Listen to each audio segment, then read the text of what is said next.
There are a few stories creepier than a mystery at sea, and one of the creepiest is the bizarre tale of the Mary Celeste.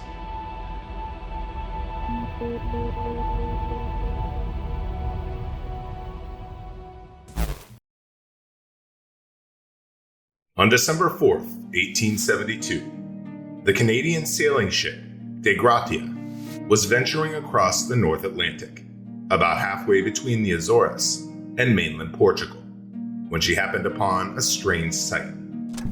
A sister ship, another 99-foot, two-masted oceanic vessel, was adrift at sea. As they approached, they could make out the name, the Mary Celeste, an American ship. She was 2/3 her way along a voyage from New York to Genoa, Italy, that had started a month prior, but she had recently gone missing. Strangely, the vessel was messy, but perfectly seaworthy.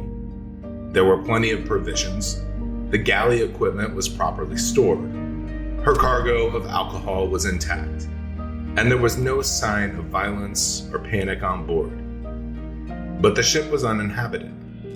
Most of the captain's papers were missing, and the 10 people who boarded her a month before were gone, never to be seen again. The Dei Gratia had left New York 8 days after the Mary Celeste and took the same basic transatlantic route. Captain Morehouse was in command when the helmsman reported a distant vessel moving unsteadily in the water. Morehouse sent up signals, but got no response. When he saw that there was no one on board, he sent 2 men over to the deserted ship. They found the sails to be oddly configured. They discovered damaged rigging. Some of the hatches were open. The ship's compass had a broken cover, and the only lifeboat was missing. There were a couple of feet of water down below, but nothing serious. When they found the ship's log, the last entry was from 9 days before, and it said the ship was 400 nautical miles from its current position. Most bizarre was that the general condition of the ship suggested an orderly exit, probably on the lifeboat. Captain Morehouse had half his crew sail the empty ship to Gibraltar, 1 day behind his own. Once they reached land, the Mary Celeste was impounded pending a salvage hearing. The Mary Celeste had a notorious history. She was launched in 1861 and set for a maiden voyage from Nova Scotia to London. But the captain fell ill and died before they got very far. So a new captain was assigned, and the trip continued. But as they passed through the cold narrows of the Maine coast, they struck some commercial fishing equipment. Then, shortly after leaving London, they collided with another 2-masted sailing ship, which sank in the English Channel. In 1867, the Mary Celeste ran aground in Nova Scotia during a storm, and it was so badly damaged that they had to abandon it as a wreck. It was later purchased as a derelict and came into the hands of Richard Haynes, a mariner from New York.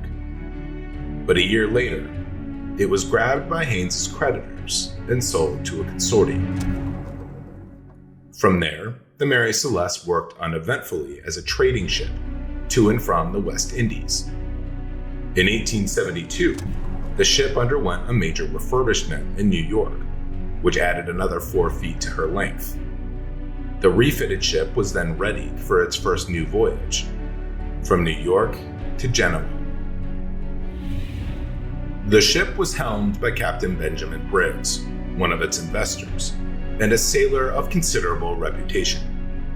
He was also a devout Christian. He was thinking about retiring as a ship captain and going into business.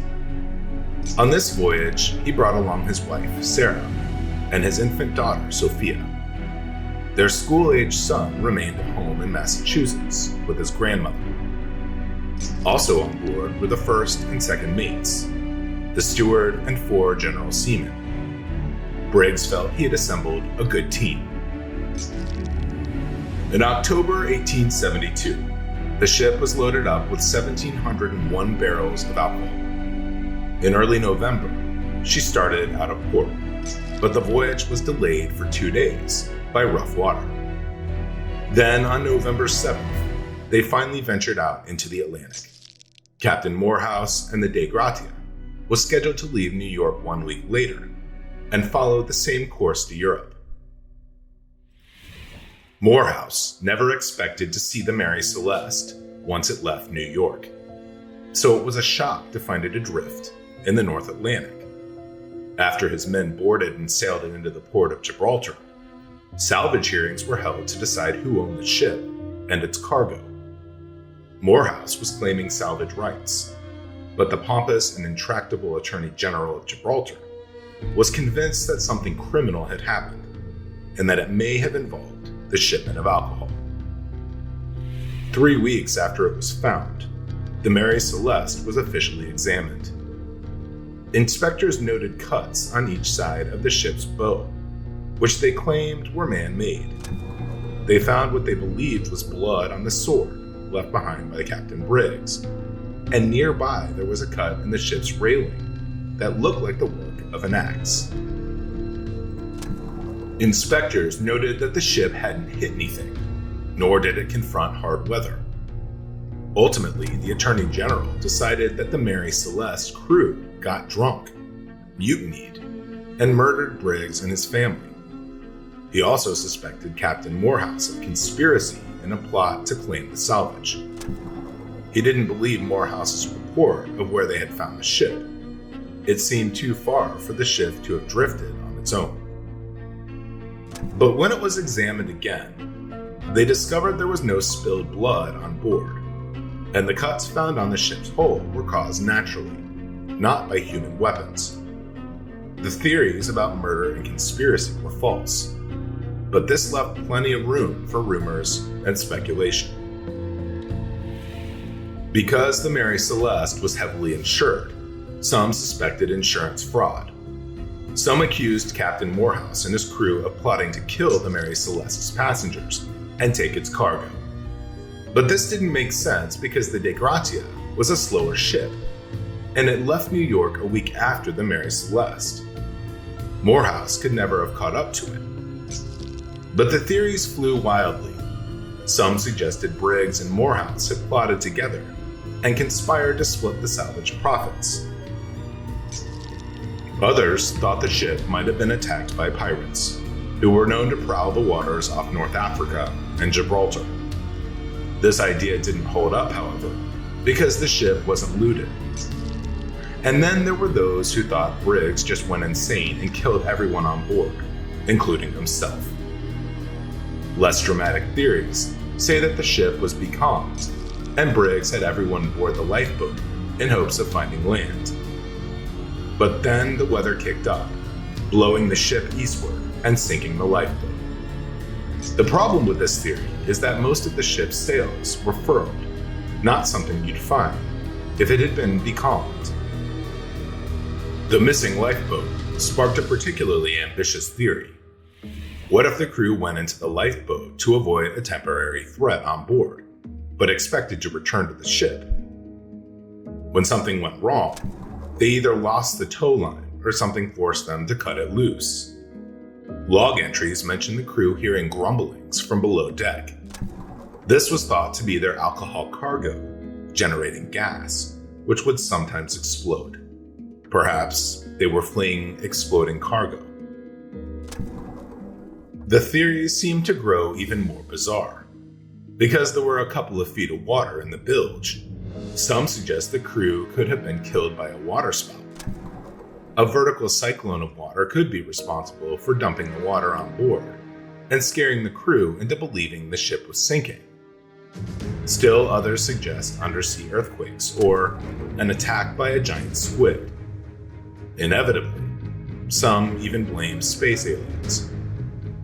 Whatever the fate of the passengers and crew, the Mary Celeste continued to live up to its notorious reputation.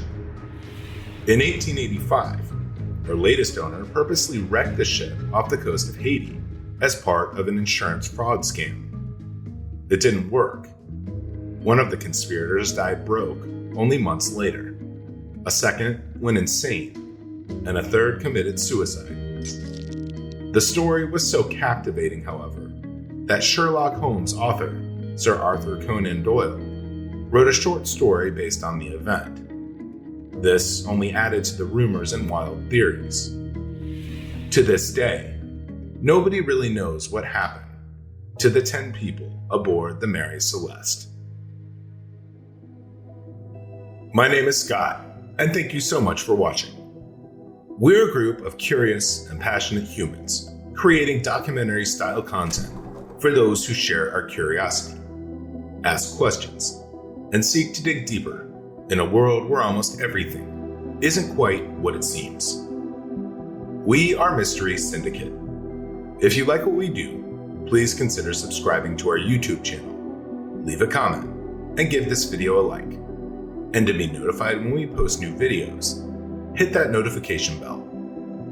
Also, check us out on Facebook, Instagram, Twitter, TikTok, and for exclusive merchandise, visit our website at www.mysterysyndicate.com. And for those that wish to support our channel, please visit Mystery Syndicate on Patreon.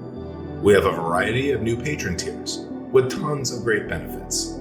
If you want to see your name on a future video, be sure to check it out. From all of us at Mystery Syndicate, thank you again. We sincerely appreciate your support.